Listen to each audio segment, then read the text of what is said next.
Pakistan international air line PIA ایک ایسا ادارہ جو دہائیوں سے ہمارے ملک کی پہچان رہا ہے، اب جب حکومت اسے نجی شعبے میں دینے جا رہی ہے، ایک حیران کن موڑ سامنے آیا ہے۔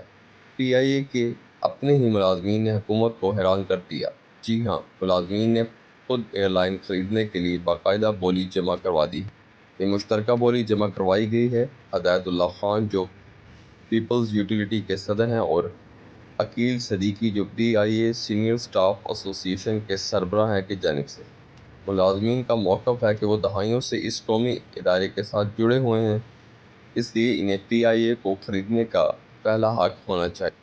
صرف ملازمین ہی نہیں بلکہ پاکستان کی معروف کمپنی فوجی فرٹیلائزر کمپنی نے بھی PIA کو خریدنے کے لیے دلچسپی کا اظہار کر دیا ہے۔ یاد رہے حکومت نے PIA کے 51 سے 100% حصے بیچنے کا فیصلہ کیا ہے اور EOI جمع کروانے کی آخری تاریخ 19 جون 2025 ہے۔ 2024 میں حکومت نے PIA کو 2 اداروں میں تقسیم کر کے اس کی مالی حالت بہتر بنانے کی کوشش کی۔ اب PIA اصل ایئر لائن ہے، جبکہ پرانے قرضے اور اثاثے ہولڈنگ کمپنی میں منتقل کر دیے گئے ہیں۔ حیرت انگیز 2024 میں PIA نے 26 ارب روپے کا خالص منافع کمایا۔ 2023 میں جہاں 104 ارب کا خسارہ تھا، اب کمپنی واپسی کی راہ پر ہے۔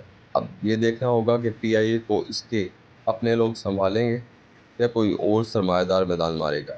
فیصلہ جلد متوقع ہے، مگر یہ واضح ہے کہ پرواز ایک نئے سفر پر روانہ ہو چکی ہے۔ اگر آپ کو یہ ویڈیو پسند آئی تو پلیز ویڈیو کو لائک کریں، چینل کو سبسکرائب کریں اور بیل آئیکن کو پریس کریں تاکہ آنے والی مزید نیو اپڈیٹ آپ تک پہنچتی رہے۔